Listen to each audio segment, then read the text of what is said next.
আসসালামু আলাইকুম ওয়া রাহমাতুল্লাহি ওয়া বারাকাতুহু। আহলান ওয়া সাহলান, মাহে রমাদান। প্রিয় দর্শক, আপনারা দেখছেন আপনাদের প্রিয় অনুষ্ঠান এনবিসি টিভির নিয়মিত আয়োজন মাহে রমজানের জন্য স্পেশাল আয়োজন আমার সিয়াম। আজকে ৭ই রমজান। সম্মানিত দর্শক, আপনাদের সামনে আজকে আমরা আলোচনার জন্য যে টপিকটা বাছাই করেছি তা হচ্ছে কোরআন, কোরআনের ফজিলত, কোরআনের বিশুদ্ধ তিলাওয়াত। আল্লাহ তাআলার কালামে আল্লাহ তাআলা যে ইরশাদ করেছেন, শাহরু রমাদান আল্লাযী উনজিলা ফীহিল কোরআন, এটাই সেই রমজান মাস যাতে আল্লাহ তাআলা কোরআন নাজিল করেছেন। আজকে এই টপিকের উপরে আমরা কজন কথা বলবো ইনশাল্লাহ। আমার বাম পাশে আছেন হযরত মাওলানা মুফতি সাইফুল ইসলাম সিরাজি সাহেব, ভুলতা স্টেশন কেন্দ্রীয় জামে মসজিদের সম্মানিত খতিব। আর আমি আছি আপনাদের সাথে মুফতি বেলাল হোসেন সাঈদী। আল্লাহ তাআলা আপনাদের সকলকে, আমাদেরকে আল্লাহ তাআলা যেন কবুল করেন। আসসালামু আলাইকুম ওয়া রাহমাতুল্লাহি ওয়া বারাকাতুহু। আলহামদুলিল্লাহ, আল্লাহ তাআলা কোরআনে ইরশাদ করেছেন, শাহরু রমাদান আল্লাযী উনজিলা ফীহিল কোরআন, এটাই কোরআন নাজিলের মাস। আল্লাহ তাআলা এই মাসেই কোরআন নাজিল করেছেন। তার আরো একটা প্রমাণ, আল্লাহ তাআলা কোরআনের প্রায় শেষ অংশে একটা কমপ্লিট সূরা নাজিল করেছেন। সেই সূরাটা হলো সূরা আল কদর। আল্লাহ তাআলা বলেন, ইন্না আনজালনাহু ফি লাইলাতিল কদর, আমি কদরের রাতে, লাইলাতুল কদরে আমি আল্লাহ তাআলা কোরআন নাজিল করেছি। তো কোরআন নাজিলের মাসে কোরআনের দাবি হচ্ছে কোরআন বিশুদ্ধ তিলাওয়াত করা, কোরআনের উপরে আমল চালিয়ে যাওয়া। তা আমরা কোরআনের উপরে যদি আমল চালিয়ে যেতে চাই, এক নম্বরে আমাদের কোরআন শিখতে হবে। শিখতে হবে কোরআন। ওইজা তুলিয়াত আলাইহিম আয়াতু জাদাতহুম ঈমানা, যখন নাকি কোরআন তেলাওয়াত করা হয় ঈমান বৃদ্ধি পায়, সুবহানাল্লাহ, ঈমান বৃদ্ধি। আবার আল্লাহ তাআলা বলছেন, বাল্লিগ মা উনসিলা ইলাইকা মির রাব্বিক, হে রাসূল আপনি তেলাওয়াত করুন, বাল্লাগতা রিসালাতা, হে রাসূল আপনি তেলাওয়াত করুন যা আপনার উপর নাজিল হয়েছে, আপনার উপরে যা নাজিল হয়েছে আপনি তার তাবলীগ করুন।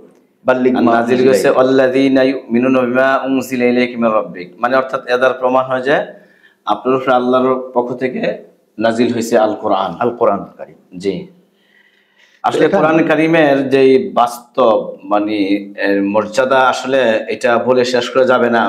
তো আমি একটু হিংস দিচ্ছি এইভাবে। এই যে সিয়াম, পবিত্র সিয়াম সাধনা মাসে যে রমজানের যে ফজিলত, গুরুত্ব আলোচনা হচ্ছে বিভিন্ন মহলে, বিভিন্ন জায়গায়। যেমন একটা নেক আদায় করলে 70 গুণ সওয়াব হয়, একটা নফল আদায় করলে ফরজের সমান সওয়াব হয়। এই যে সওয়াবের কথা বলা হয়েছে, একটাই কারণ, সেই কারণটা হলো এই রমজান মাসে আল্লাহর কোরআন নাজিল করেছেন। সুবহানাল্লাহ। এই কোরআনের কারণে, এই কোরআন নাজিল হওয়ার কারণে আল্লাহ তাআলা রমজানের দাম বাড়িয়ে দিয়েছে। সুবহানাল্লাহ। শুধু তাই নাই, যেই জিবরাইল আমিনের মাধ্যমে কোরআন আসছে, হযরত জিবরাইল আলাইহিস সালাম, তিনি কোরআনটা বহন করার কারণে আল্লাহ তাকে সমস্ত ফেরেশতাদের আল্লাহ সর্দারে বানিয়েছেন। সুবহানাল্লাহ।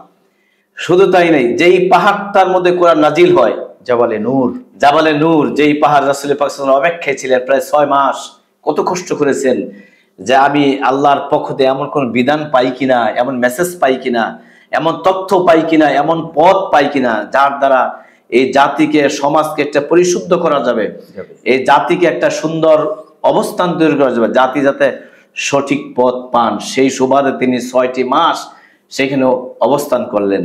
যে ইকরা বিসমি রাব্বিকাল্লাযী খালাক, এটা সূচনা কিন্তু ওই জাবালে নূর থেকে হয়েছে। ওখান থেকে শুরু হলো, যেটা হেরা, আমরা অনেকে হেরা গুহা বলি। আর সেইখানে আল্লাহ তাআলা বিশ্বব্যাপী যত পর্বত পাহাড় নাজিল করেছেন, সবচেয়ে দামি এবং শ্রেষ্ঠ হলো এই জাবালে নূর। সুবহানাল্লাহ। এটা কোরআনের কারণে। সম্মানিত উপস্থিতি, শুধু তাই নয়, যেই মানুষটার উপরে, যে নবীর উপর আল্লাহ কোরআন নাজিল করলেন, তার দামটা দেখেন কেমন।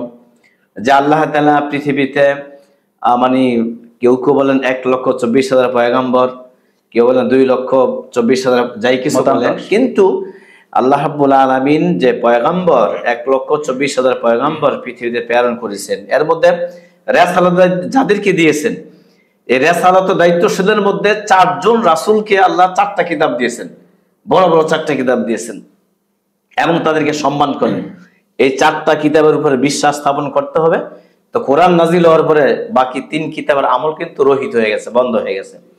এখন দেখেন, এই 4 জন নবীর মধ্যে, সমস্ত নবীদের মধ্যে 4 জনকে আল্লাহ শ্রেষ্ঠত্ব দান করলেন, এবং এই 4 জন নবীর মধ্যে আমাদের নবী মুহাম্মদ সাল্লাল্লাহু আলাইহি ওয়াসাল্লামকে শ্রেষ্ঠত্ব দিলেন এই কোরআন তার মাধ্যমে আসার কারণে। একটা বিষয় দেখেন, কোরআনে কারিম এটা একটা স্থায়ী কিতাব, স্থায়ী কিতাব। স্থায়ী কিতাব। যখন থেকে কোরআন নাজিল হলো এই থেকে কিয়ামত পর্যন্ত তার কোনো আয়াত, তার কোনো অর্থ, তার কোনো বিধিবিধান কোনো চেঞ্জ হবে না, চেঞ্জ হবে না। বরঞ্চ যারা আল্লাহ রাব্বুল আলামিন আয়াতকে যারা পরিবর্তন করে, আল্লাহ বলেন ওয়াল্লাযীনা কাফারু ওয়া কাযযাবু বিআয়াতিনা উলাইকা আসহাবুন নারি হুম ফিহা খালিদুন। যারা আল্লাহর আয়াতকে মিথ্যা প্রতিপন্ন করে তারা জাহান্নামে থাকবে চিরদিন, নাউযুবিল্লাহ। লাস্ট এন্ড গ্রেটেস্ট বুক, জি জি, শ্রেষ্ঠ এবং সর্বশেষ। জি জি। এবং আল্লাহর এই আয়াত হলো, আল কোরআন হলো অপরিবর্তনশীল, যা কোনো পরিবর্তন হবে না। পৃথিবীতে কোনো ব্যক্তি এই কোরআনের মতো একটা আয়াত তৈরি করতে পারে নাই, যেখানে আল্লাহ বলছেন ফাইল্লাম তাফআলু ওয়া লান তাফআলু, যখন পারো নাই আর কখনো পারবেও না, আর কখনো পারবে না। তার মানে কোরআনের মতো একটা আয়াত, যদিও তারা সন্দেহ পোষণ করছিল এই কথাগুলো মুহাম্মাদের, যদিও তারা বলা বলি করছিল এই কথাগুলো আল্লাহর পক্ষ থেকে আসে নাই, যদিও তারা বলা বলি করছিল এই মুহাম্মাদের কথাগুলিকে কোরআন বানিয়ে আমাদের কাছে ব্যবহার করলো, তাদের ভুল ধারণা ছিল। আল্লাহ তাআলা তাদের এই ভুল ধারণাকে দূর করে দিয়েছেন, বলে তোমরা কখনো পারবে না। এই জন্য কোরআনে কারিম হলো অপরিবর্তনশীল, যার কোনো পরিবর্তন হবে না সুবহানাল্লাহ, কিয়ামত পর্যন্ত। রাসূলুল্লাহ সাল্লাল্লাহু আলাইহি সাল্লাম আর একটা কথাও বলেছেন যে আল্লাহ তাআলা কোরআনে পাকের মাধ্যমে ইসলাম তো কমপ্লিট করেছেন, আল ইয়াউমা আকমালতু লাকুম দীনাকুম। এই আয়াত আল ইয়াউমা আকমালতু লাকুম, এই কথাটা পূর্ববর্তী কোনো কিতাবের মধ্যে ছিল না, যার কারণে ইসলাম তখন কমপ্লিট হয়নি।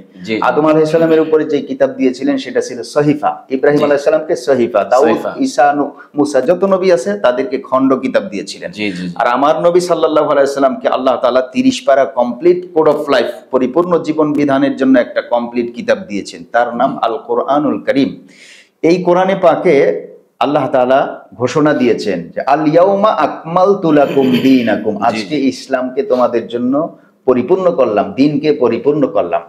তো কোরআনে পাকে আল্লাহ তাআলা দ্বীনকে পরিপূর্ণতার ঘোষণা দিয়েছেন, যা পৃথিবীর অন্য কোনো কিতাবে ঘোষণা দেননি।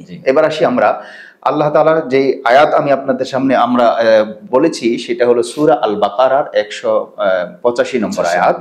আল্লাহ তাআলা বলেছেন শাহরু রমাদান আল্লাযী উনজিলা ফীহিল কুরআন, এটাই সেই রমজান মাস যাতে কোরআন নাজিল করেছে। তো আমরা সাধারণত রাহমাতুল লিল আলামিনের জীবনী গ্রন্থ থেকে আমরা জানতে পারি যে উনি যখন 40 বছর বয়স হয়েছে তখন তিনি নবুয়ত প্রাপ্ত হয়েছেন। পরবর্তীতে 23 বছর তিনি হায়াতে জিন্দিগিতে ছিলেন এবং এই 23 বছরেই আল্লাহ তাআলা কখনো এক খণ্ড, কখনো এক সূরা, কখনো কয়েক আয়াত প্রয়োজনের প্রেক্ষিতে আল্লাহ তাআলা নাজিল করেছেন। কিন্তু এখানে আল্লাহ তাআলা বলেছেন শাহরু রমাদান আল্লাযী উনজিলা ফীহিল কুরআন, এইটাই রমজান মাস যাতে নাজিল করা হয়েছিল কোরআন। সাধারণ মানুষের ভিতরে একটা প্রশ্ন জাগে যে কোরআন যদি রমজান মাসে নাজিল হয়ে থাকে তো এটা তো রমজান মাস তো বছরে একবার আসে, আর নবীজি সাল্লাল্লাহু আলাইহি সাল্লামের উপরে তো কোরআন নাজিল হয়েছে 23 বছর ধরে।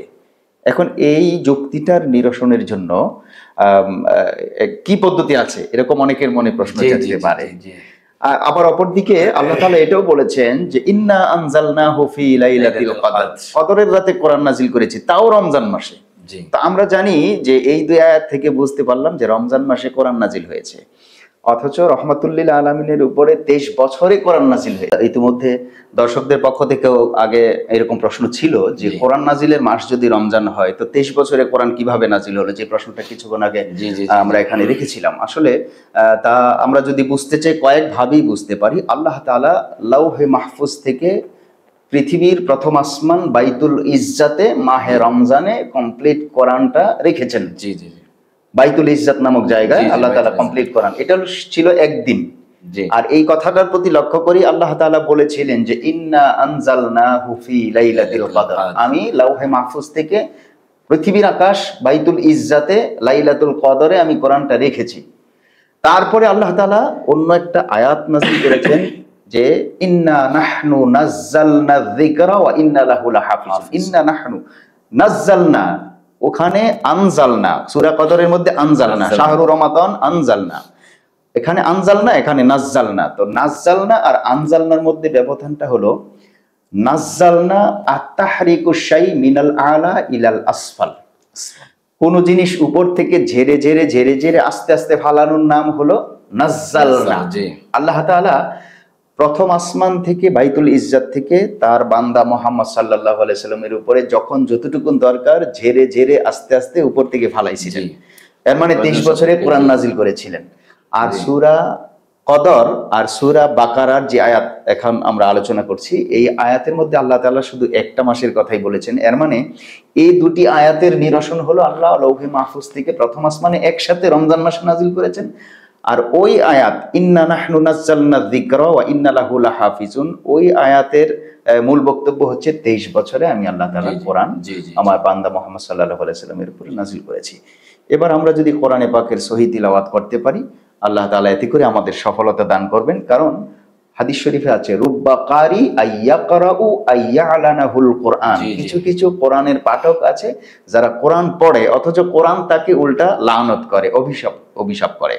সেজন্য আমরা চেষ্টা করব যেন কোরআন আমাদেরকে অভিশাপ না করে। তো কোরআন আমাদেরকে কেন অভিশাপ করবে? যদি আমরা বাচনভঙ্গি অন্যরকম ভাবে বিকৃত ভাবে আদায় করি, আমাদের তেলাওয়াতের তার তিল যদি ঠিক না হয়। কারণ আল্লাহ বলেছেন ওয়ারাত্তিলিল কুরআনা তারতিলা, তার তিল ঠিক না থাকলে, দাড়ি কমা ঠিক নাই, সেমিকোলন স্পেস আমাদের যদি ঠিক না থাকে, কোরআন অশুদ্ধ তিলাওয়াত করলে আল্লাহ তাআলা এই ধমকি দিয়েছেন। এজন্য আমরা সহিহ তিলাওয়াতের জন্য আমরা যেখানে গিয়ে পারি সেখানে ইনশাআল্লাহ সহিহ তিলাওয়াতের জন্য যাব, আলেমের কাছে যাব, ছাত্রদের কাছে যাব, যেন আমি অন্তত মাহে রমজানের ভিতরে আমার কোরআনটা সহি করতে পারি।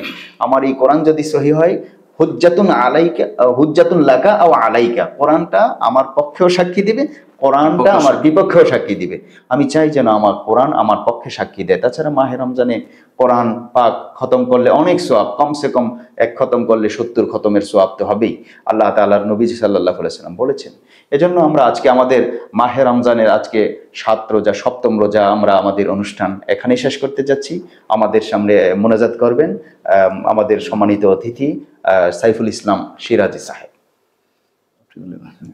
আলহামদুলিল্লাহি রাব্বিল আলামিন, রব্বানা আতিনা ফিদ দুনিয়া হাসানা ওয়া ফিল আখিরাতি হাসানাতাও ওয়া কিনা আযাবান নার। রব্বুল আলামিন, এই মাহে রমজান কোরআনে কারীম নাজিলের মাস, আল্লাহ তাআলা এই কোরআনে কারীমকে আমাদের পথে হিসাবে তুমি কবুল আর মঞ্জুর করে নাও। রব্বুল আলামিন, এই কোরআনে কারীম যাতে আমাদের জীবনে হয় একটি মাইল ফলক, আল্লাহ তাআলা এই কোরআনে কারীম যাতে হয় আমাদের হেদায়েতের উদ্দেশ্য। রব্বুল আলামিন, আমাদেরকে আমাদের কণ্ঠ কে তুমি কোরআনে কারীম দ্বারা তুমি পরিপূর্ণ দাও। আমিন। রব্বুল আলামিন, আমাদেরকে কোরআনে কারীমের ধারক এবং বাহক হিসাবে তুমি কবুল আর মঞ্জুর করে নাও। আল্লাহ রব্বুল আলামিন, গোটা বাংলাদেশে আল্লাহ উলামায়ে কিরাম যারা আছেন, আল্লাহ সকল উলামায়ে কিরাম যাতে কোরআনে কারীমের উত্তম দায়ী হিসাবে কবুল আর মঞ্জুর করে নাও। রব্বুল আলামিন, আল্লাহ তাআলা তুমি আমাদের এই কথা, আমাদের আমল, আমাদের কাজ তুমি কবুল আর মঞ্জুর করে নাও। আমিন। ওয়া তাকাব্বাল মিন্না ইন্নাকা আনতাস সামিউল আলিম ওয়া তুব আলাইনা ইন্নাকা আনতাত তাওয়াবুর রহিম। সুবহানা রাব্বিকা রাব্বিল ইজ্জাতি আম্মা ইয়াসিফুন ওয়া সালামুন আলাল মুরসালিন ওয়া আলহামদুলিল্লাহি রাব্বিল আলামিন।